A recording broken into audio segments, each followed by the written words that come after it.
because now we have a cover, actually two covers.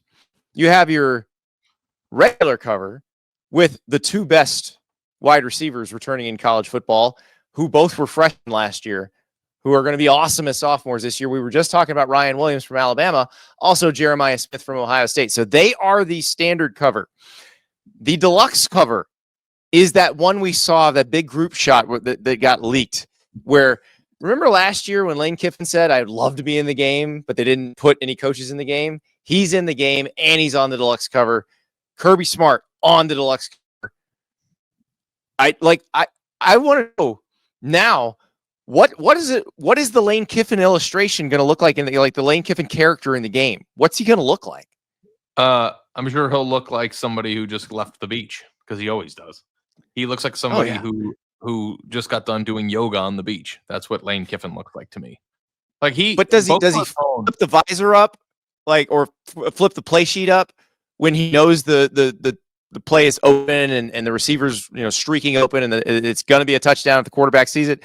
That's my favorite Lane Kiffin move, is when the ball is snapped, Lane can see what the defense is doing and immediately throws the play sheet in the air, and then the quarterback hits the receiver deep for a touchdown. Yeah, and it was caught on the camera that was in the second deck. Yes. You can see the play sheet. Yeah, I'm sure that they'll have some good animations for him. I'm super excited for the game. I play this year's game often, so I'm looking forward to what changes and new animations they have in it. The question that I have for you is, do you like the picture, and do you like who's on it? The Ryan Williams, Jeremiah Smith picture, I love that they chose those two. And I hope there's no curse. We always talk to the Madden curse, the SI jinx, all that. I hope there's no curse, because I want those two. I want to see. We're only going to get 3 years of those two in college. I want to see 3 full years, because they're spectacular. So that I'm so glad that EA recognized how special a moment it is for receivers right now. How absurdly good that class was at the top. And you and I have talked about that Cam Coleman and Ryan Wingo may ultimately etch their names right next to those two guys. But those two guys did it as freshmen. And Jeremiah Smith is just, he's an alien. I think it's interesting that there are so many namesakes at quarterback this year, and there's no quarterback on the cover. That said, I think they got the right athletes, because these are the two most sure things that, in terms of visibility, that you could probably find in the sport. A lot of times, you have quarterbacks that you could, Arch Manning to me seems like the most layup person that you could put on the cover, but at the same time hasn't played much. And you don't want to put people on the cover that are speculative, even if it seems to be a pretty clear and an obvious route to success. You want those covers to withstand time. And they put Donovan Edwards on it last year, and he didn't have a very good year. So going with the two people that you think are just no shot are going to be awesome, that's great. I think the picture sucks. I think they could have done better with the picture. Yeah. The squatting is never a great look. When you think about some of the most iconic, you could have had 2 action shots blended together. That would have been, I don't know. I get this photo shoot. I think they got the right players. I'm not sure I love the animation, and that's it. I don't really care. Here's my thing about the covers. And this is where I'm going to go again. I'm going to play against type, because I'm usually the cranky old man yelling at a cloud. But it's the year of our Lord 2025. Who's going out and buying a disc? Well, it's still the screen. I'm going to download the game, and it'll be on my PlayStation, and that's going to be that. Yeah, we had this argument last year. It's no one goes to EB Games anymore. Remember EB Games? I used to go there. Oh, yeah. Electronics Boutique. That's what the EB stands for. And stand in line at midnight and get the game like everyone else, but it's still it's still the cover. I like that it means something, and I love that. See, but you're talking to somebody who used to work for Sports Illustrated, where the cover used to mean everything, and now there's no magazine for there to be a cover of. What's the deal with they switched it to monthly? The swimsuit issue. Do they still print that? I believe so. Because every year I see here are the 20 people who are in the swimsuit edition, and all the people were drooling over Livy Dunn this year. And it's okay, do they even print that as a magazine, or do they just put it online now? I don't even know. I believe it's still printed, because I think it's still a big moneymaker. Even when I was there, it was a huge moneymaker. It was a large portion of the revenue for the year. Yeah, no, I'm assuming it is, but I just I haven't bought a physical magazine in 10 years. So, And that's the thing. We were having the discussion here after one of the press conferences. I said, who's buying the disc? And one of the people said, well, I wish I'd bought the disc last year. And I'm like, so it could take up space in your house? Like, because you're not playing with it. You might scratch it.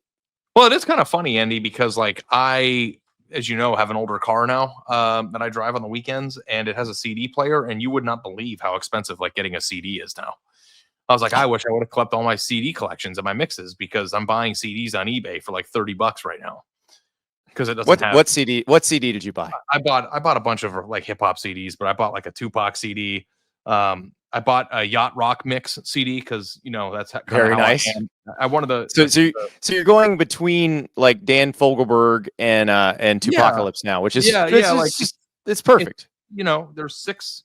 I honestly don't know how we did it back in the day, and it's so funny if you've seen those memes of like distracted drivers of like people looking at their cell phones while they're driving, and then like you like look back to 2003 and it was just me driving a car 50 miles an hour with a binder the size of like my entire torso, like taking the CD out and switching judging by your purchases, you were looking for your Robbie Dupree CD so you could play Steal Away. Yeah, like Yacht Rock is a really great, but like you want to have different types of music in the changer because you're not always in the mood for something. But like I play like some of the Tupac CDs that are on eBay right now, if they're like new and sealed, or if they're used and they still have all the booklets that came with this, they're like $100, $200. So like if you kept onto your CD collection, you should sell some of those. If you have a All Eyes on Me CD and it's in your house with the 2 discs and like the booklet, like you could sell it for $100. I found this out recently. Okay, so maybe I should go out when the game comes out and buy a physical copy, because maybe it will be a collector's item someday. Yeah, when Jeremiah Smith's going into the Hall of Fame, or if you go spend $60 on the game, and then Jeremiah Smith goes to the Hall of Fame in the NFL in 2040, and you have that disc, you might be able to sell it for $250, and the return on that still isn't probably better than just buying an ETF and putting the money in the S&P 500. But like, I'm just saying, like, people throw stuff out, and the more people throw stuff out, the more valuable that stuff becomes. And like, I am a person who has sports cards on his desk, so like I like physical copies of things. I understand why you want the game, but Andy, also too, when you turn the game on, it's the first screen. So even if it's not the cover of the actual CD, it's the first thing that you see when you turn the game on. And I also think that like pop culture is a huge part of college football, and honoring that pop culture and honoring the people who make the sport better in any possible way is a good thing. And like, how important this game is to college football pop culture. More people talked about college football last summer than maybe ever before as a result of this. And I also think the cover, because you couldn't have current athletes on the cover for so long, it's going to be meaningful, at least for the first 5 or 6 years of this game being back out, just because for the longest time, the most popular player in the sport couldn't be on the cover. It was always some guy who played last year and who's in the NFL now. So that's the part that I think is amazing. In my opinion, they have to get back. And I understand like this deluxe, it's basically everybody that's worth anything in the game. Like they're on the cover. I like it. But I feel like that's appropriate for the return of it. I hope they get back eventually to putting one person on it. The person who earned it the most, or the person that's most appropriate, being the college football EA Sports video game cover athlete as a thing that your school can promote, that you can feel good about. Like, I think that the isolated person is always better. Would you have been okay with just Jeremiah? Would that have been preferable to you? Or just Ryan? Don't you think? Yeah, or just anyone, Arch, whoever they decided they wanted to put on the game. Like, I don't know. I guess like if you look at it like it's like a trophy, you probably want to put people on it that have earned it. And I think I go back to last year because they had multiple players on the cover. If it had just been Travis Hunter, that might have been appropriate. Yeah, but like if we know in the season, like the top 10 players in college football, pick one, and maybe you go with the one that was most accomplished or the most iconic, or one who plays for a big school. I don't know what I mean, I'm sure there's a tremendous amount of marketing. Would you be okay with them rotating? Like, and I imagine, I don't know how the deals are written, so it might be that the deal's written where if you're on the cover, if you're the cover athlete or one of the 2 cover athletes, like the home screen of the game is going to be your picture. But you could work it in a way that now, because you can fly in updates, like as the season goes on, you just have a new cover. Like, let's say Lenora Sellers blows up week 1 and has a historic game. And then every time you turn the game Lenora on, Sellers is your cover. I mean, that would be cool, but I think that they should make one permanent cover for the physical discs that goes with the game. And Yes, they should award that's what I'm saying. Keep that, and that is the goal everybody's trying to reach. That's what everybody's playing for. But then during the week, like, or let's say Garrett Nussmeier has a just an amazing game. LSU beats Clemson week 1. Like, Garrett Nussmeier is your cover for that next week, and then the games of that Saturday happen, and then you go to a next person. I'm sure it's a tremendous amount of work, but I think that also too, we talked about Jalen Milroe for 10 minutes on the show today, but it's like Jalen Milroe in this year's game is like Michael Vick and Joe Montana combined. Like, and it's like, I wish they would update how good players are too, to coincide with, what they've been doing on the field, because like Jeremiah Smith is not represented in his talent in the game. Full glory. Yeah. Like, so like, I think that would be, I'd be more, on board with them updating the players. Can they set Diego Pavia up that like once every 3 games, he's just unstoppable? Like, that would be tremendous. That would be realistic. I actually like the thing about it though, too. And I've said this before, Andy, as somebody who grew up playing this game, because this was my childhood, in college, everything, like, this was what we did.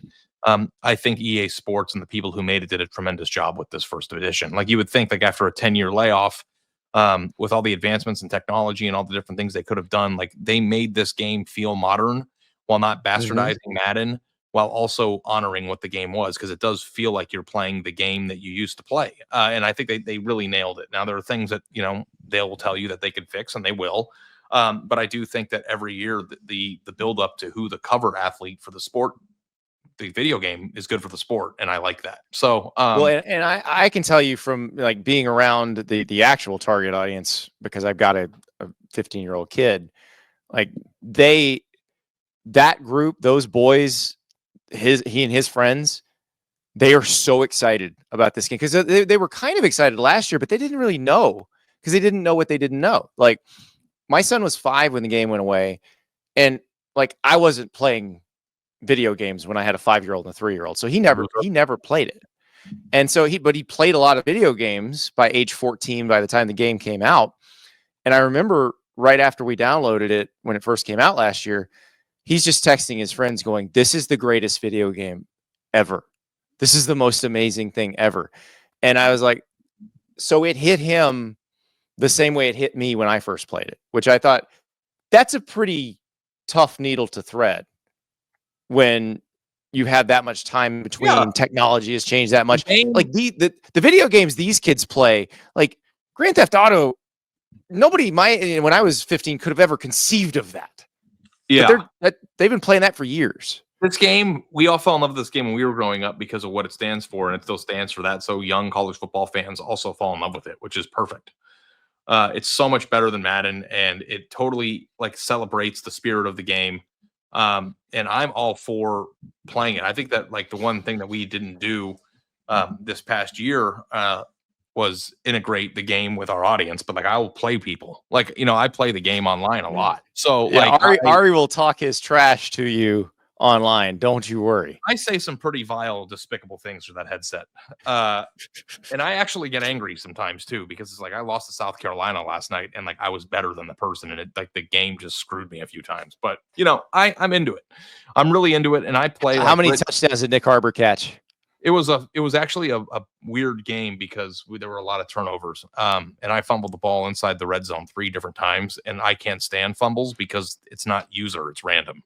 And I don't like when it happens randomly 3 times, especially when they're non-quarterback hits. But like I play the game. Britt goes to bed, early some nights. I'll go out and I'll play the game. I play the game during the day sometimes. I feel connected to college football playing it, and I love it. So, yeah. But I think